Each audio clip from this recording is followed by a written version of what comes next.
Anda telah mengunduh podcast yang dipaparkan oleh Pendeta Dr. Erastus Sabdono ini dari truth.id/voice. Selamat mendengarkan podcast ini. Saudara-saudara yang terkasih di dalam Tuhan, kebenaran hari ini berjudul Merdeka dalam Tuhan.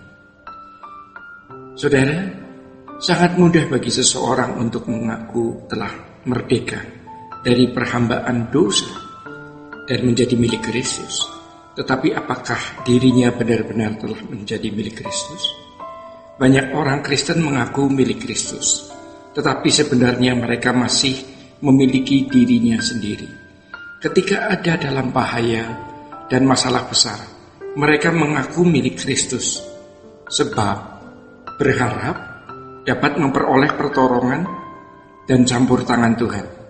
Akan tetapi dalam kehidupan sehari-hari, ketika tidak ada dalam bahaya atau tidak memiliki masalah berat, mereka memiliki dirinya sendiri.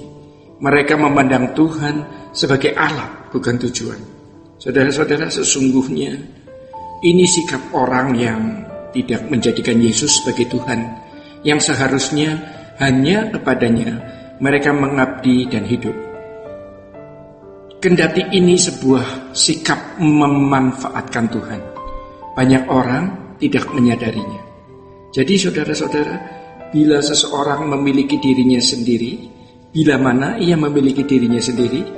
Seseorang memiliki dirinya sendiri ketika ia dengan sesuka hatinya menggunakan pikiran, perasaan, dan anggota tubuhnya demi kesenangannya. Selain itu, ia merasa berhak menggunakan apapun yang diraih dan dimiliki, baik itu gelar, pangkat, harta, dan semua talenta, sesuai dengan seleranya. Biasanya semua yang dimiliki tersebut dijadikan sumber kebahagiaan dan kebanggaannya. Mereka yang demikian sebenarnya belum menjadi milik Tuhan dalam arti yang sesungguhnya. Mestinya orang-orang seperti ini tidak berhak mengaku milik Tuhan, sebab ia masih memiliki dirinya sendiri. Mereka tidak dapat melakukan apa yang dikatakan oleh Tuhan, yaitu jika engkau makan atau jika engkau minum atau jika engkau melakukan sesuatu yang lain, lakukanlah semuanya itu untuk kemuliaan Allah. Saudara-saudara, selama seseorang masih terikat dengan dunia ini, yaitu memberikan dirinya hanyut dengan keinginan daging dan keinginan mata serta keangkuhan hidup, maka ia belum merdeka dan tidak dapat dimiliki oleh Tuhan. Orang yang telah merdeka dan menjadi milik Kristus Yesus adalah mereka yang telah menyalibkan daging dengan segala hawa nafsu dan keinginannya. Penyaliban daging dengan segala keinginannya harus berangkat dari diri sendiri. Proses penyaliban daging dan segala keinginannya adalah fenomena natural, bukan adikodrati atau mistis. Saudara-saudara, ini harus berlangsung setiap hari secara konkretnya, melalui segala kejadian yang terjadi dalam hidup seseorang. Terkait dengan hal ini, kita bisa lebih mengerti mengapa Tuhan Yesus menyatakan orang yang mengikut Dia harus menyangkal diri dan memikul salibnya.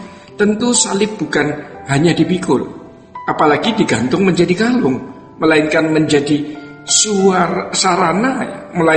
sarana seseorang disalibkan. Seseorang harus menyalibkan segala keinginan dan hawa nafsunya pada salibnya masing-masing.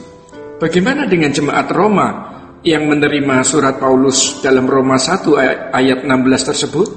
Tentu saja secara komunitas, jemaat Roma adalah jemaat yang luar biasa. Di tengah-tengah aniaya yang hebat, mereka tetap setia mengikut Kristus. Itulah sebabnya kabar tentang kualitas iman jemaat Roma sampai tersiar luas di seluruh dunia. Saudara-saudara, tentu dunia yang dimaksud pada waktu itu, dunia di mana Injil sudah diberitakan, khususnya wilayah pemerintahan Roma. Jadi, kalau mereka disebut sebagai milik Kristus, adalah sangat benar. Harus dipahami bahwa mereka bisa menjadi milik Kristus dengan benar setelah membuktikan ya, membuktikan ketaatannya kepada Tuhan dan kehidupan iman kepada nama Yesus Kristus. Saudara-saudara yang dikasihi Tuhan, jemaat Roma adalah jemaat yang rela kehilangan segala sesuatu demi Kristus.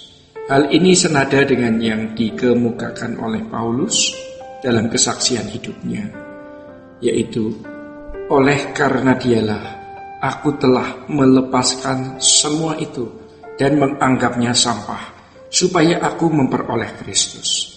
Hanya orang-orang yang rela tidak memiliki apapun yang dapat merdeka dalam Tuhan.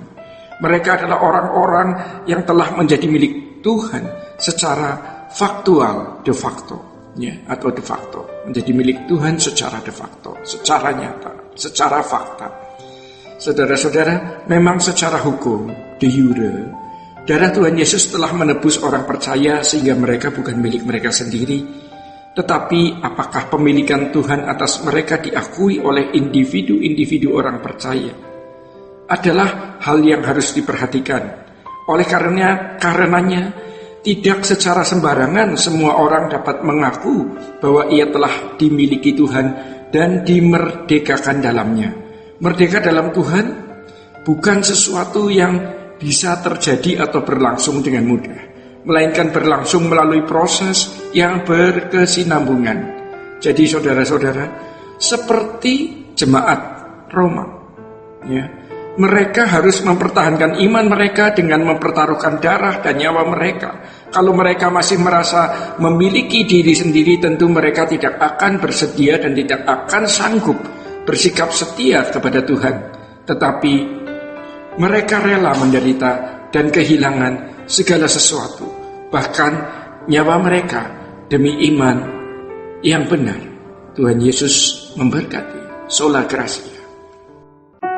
Untuk berlangganan renungan harian dalam bentuk cetak, silakan hubungi Truth Literatur di nomor telepon 0878 7870 7000. Untuk mendapatkan CD khotbah, MP3 renungan Truth, dan CD album lagu produksi Sola Gracia, Anda dapat menghubungi di hari dan jam kerja di nomor telepon 021 638 60953. Tuhan Yesus memberkati. Sola Gracia.